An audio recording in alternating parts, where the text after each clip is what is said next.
Bismillahirrahmanirrahim. Assalamualaikum warahmatullahi wabarakatuh. Perkenalkan, nama saya Nur Madina, Prodi PGMI semester 6 kelas C. Nah, dalam video kali ini saya akan membahas tentang cara menyusun RPP, kemudian perbedaan RPP baru dengan RPP yang lama, dan di sini saya akan praktek mengajar. Nah, tujuan saya membuat video tersebut yaitu untuk memenuhi tugas akhir mata kuliah PJOK. Baik, nah sebelumnya kita mengetahui apa itu RPP. Nah, RPP adalah singkatan dari Rencana Pelaksanaan Pembelajaran. Dalam Pedoman Umum Pembelajaran Kurikulum 2013 disebutkan bahwa Rencana Pelaksanaan Pembelajaran atau RPP adalah rencana pembelajaran yang dikembangkan secara rinci dari suatu materi pokok atau tema tertentu yang mengacu pada silabus. RPP atau Rencana Pelaksanaan Pembelajaran merupakan perangkat yang wajib dirancang oleh guru sebelum memulai pembelajaran. RPP Kurikulum 2013 disusun berdasarkan Peraturan Menteri Pendidikan dan Kebudayaan atau biasa disingkat dengan Permendikbud Nomor 22 Tahun 2016 tentang Standar Proses Pendidikan Dasar dan Menengah. Format RPP Kurikulum 2013 kita bisa melihat pada tabel di samping. Pada gambar di samping kita dapat melihat bahwa komponen RPP ini ada 13 komponen RPP, yaitu ada identitas sekolah, yaitu nama satuan pendidikan, kemudian identitas mata pelajaran atau tema, subtema, kelas, semester, materi pokok, alokasi waktu, kompetensi dasar, dan indikator pencapaian kompetensi.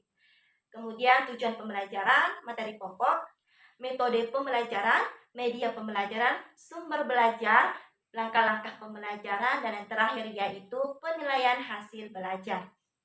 Bahan yang diperlukan sebelum membuat RPP Kurikulum 2013 adalah buku guru dan buku siswa. Selanjutnya, langkah-langkah pembuatan RPP. Langkah-langkah pembuatan RPP sebagai berikut. 1. Mengisi identitas RPP. Mengisi identitas sekolah atau nama satuan pendidikan, identitas mata pelajaran atau tema, subtema, kelas, semester, materi pokok, dan alokasi waktu. Yang kedua, yaitu mencantumkan kompetensi dasar dan indikator pencapaian kompetensi. Kompetensi dasar adalah konten atau kompetensi yang terdiri atas sikap, pengetahuan, dan keterampilan yang bersumber pada kompetensi inti yang harus dikuasai peserta didik. Sedangkan indikator pencapaian kompetensi itu sendiri adalah perilaku yang menunjukkan ketercapaian kompetensi dasar tertentu. Kata-kata yang digunakan untuk merumuskan indikator harus dapat diukur dan atau diobservasi pada akhir pembelajaran. Oleh sebab itu, indikator pencapaian kompetensi dalam sebuah RPP akan menjadi acuan pada saat guru menilai hasil belajar. Dan yang ketiga yaitu mencantumkan tujuan pembelajaran. Tujuan pembelajaran dirumuskan berdasarkan kompetensi dasar dengan menggunakan kata operasional yang dapat diamati dan diukur yang mencakup sikap, pengetahuan, dan keterampilan. Yang keempat, mencantumkan materi pembelajaran. Mata pelajaran memuat fakta, konsep, prinsip, dan prosedur yang relevan dan ditulis dalam bentuk butir-butir sesuai dengan rumusan indikator ketercapaian kompetensi. Di sini kita cukup meringkas materi yang ada pada buku siswa. Yang kelima yaitu memilih metode pembelajaran. Metode pembelajaran digunakan oleh pendidik untuk mewujudkan suasana belajar dan proses pembelajaran agar peserta didik mencapai kompetensi dasar yang disesuaikan dengan karakteristik peserta didik dan kompetensi dasar yang dicapai. Contohnya seperti ada pengamatan, tanya jawab, diskusi, dan lain sebagainya. Intinya, penggunaan metode pembelajaran disesuaikan dengan materi, karakteristik, dan minat peserta didik.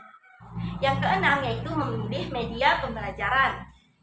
Media pembelajaran berupa alat bantu untuk proses pembelajaran untuk mencapai materi pembelajaran.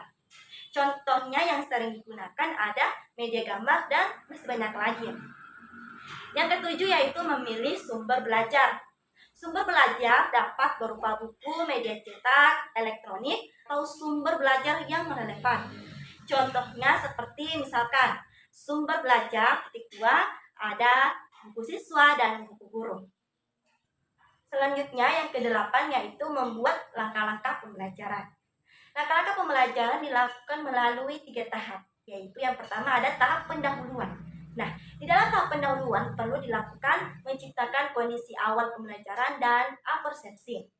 Yang kedua yaitu ada tahap inti. Tahap inti terbagi menjadi 3 tahap, yaitu ada eksplorasi, elaborasi, dan konfirmasi. Dan yang ketiga yaitu tahap penutup. Nah, tahap penutup ini meninjau kembali pelajaran yang sudah dipelajari, mengevaluasi, memberikan dorongan psikologi atau sosial. Kegiatan pembelajaran bisa dikutip di buku guru dan disesuaikan dengan materi pada buku siswa.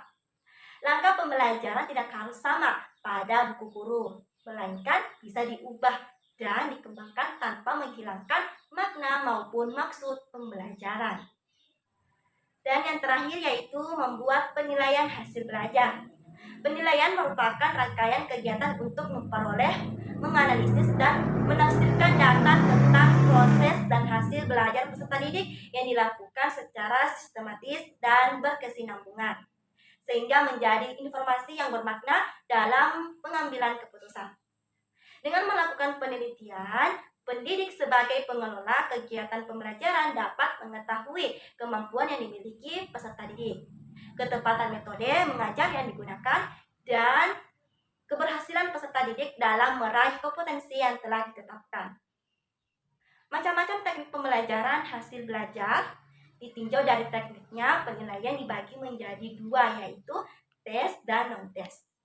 Yang pertama, teknik tes. Nah, teknik tes ini mengarah kepada penilaian pengetahuan dan keterampilan. Teknik tes ini terbagi menjadi 1, ada tes tertulis.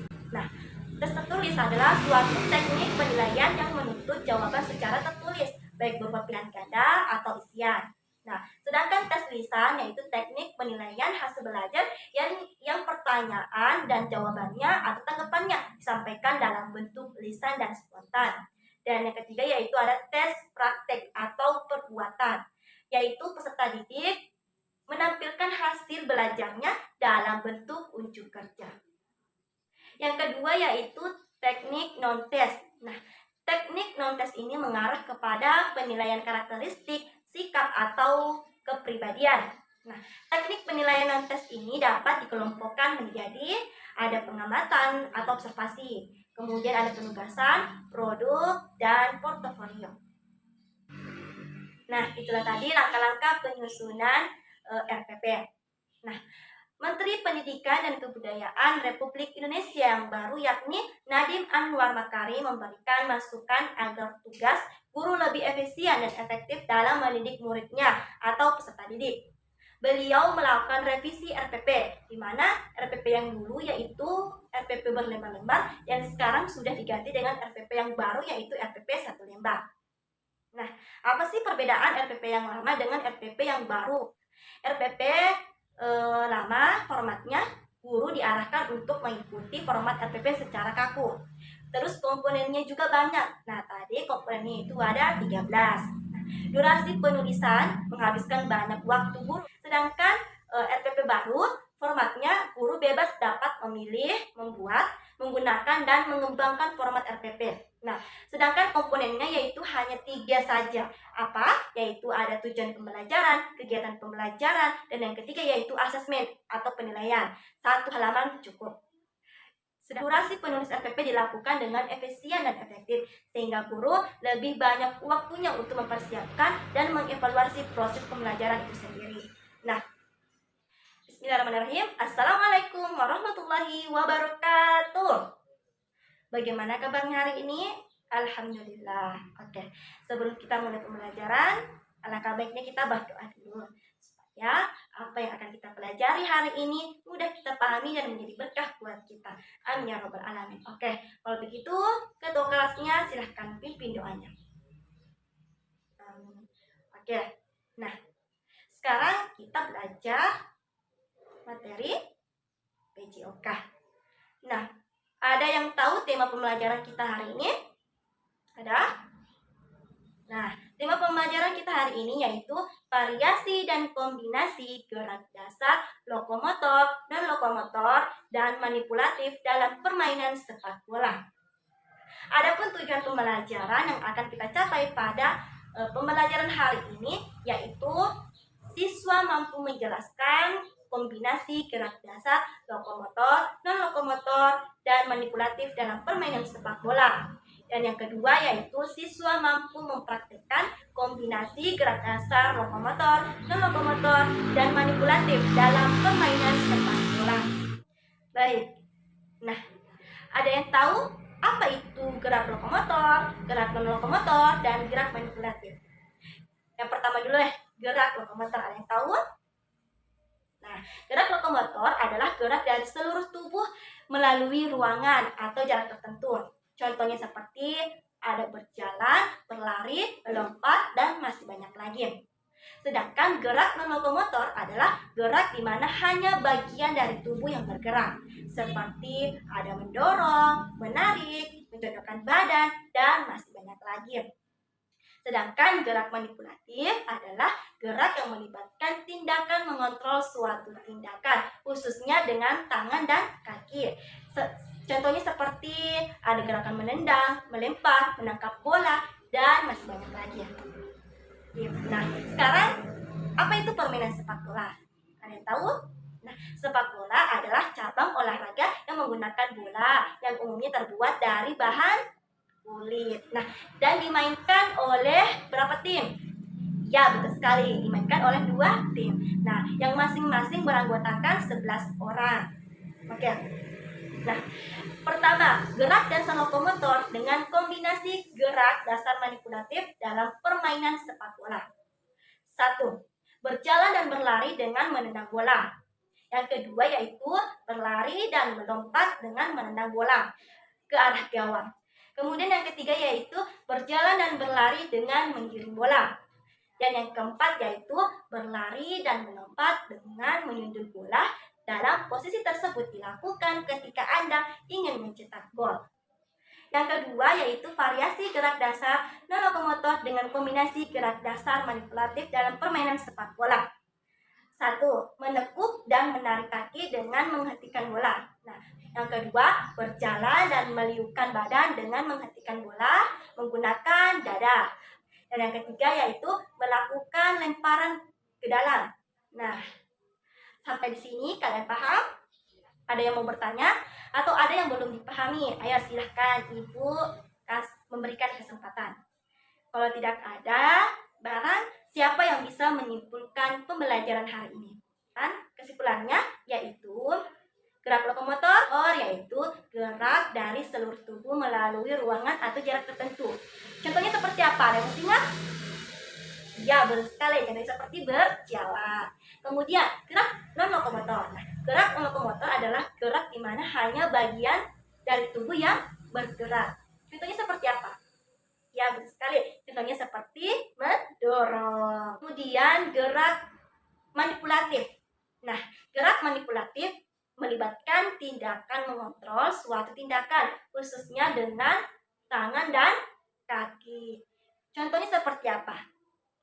Iya, contohnya seperti menendang, ya, melempar. Ya, betul sekali. Nah, sepak bola adalah cabang olahraga yang menggunakan bola yang umumnya terbuat dari bahan kulit dan dimainkan oleh 2 tim.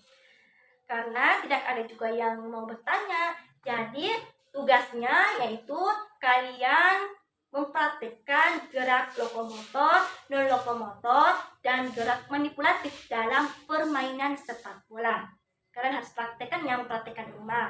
Karena pertemuan minggu depannya, Ibu akan menilai kalian dalam mempraktikkan gerakan-gerakan tersebut, yaitu gerak lokomotor, dan gerak monitor.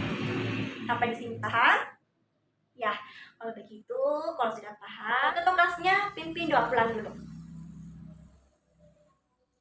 Amin. Nah, kalau begitu, oh iya, jangan lupa ya, materi selanjutnya yaitu kita akan belajar tentang variasi dan kombinasi gerak dasar lokomotor, dan manipulatif dalam permainan bola voli. Oke? Oke, jadi kalian harus belajar ya. Nah, oke, ditutup dengan ucapan wassalamualaikum warahmatullahi wabarakatuh.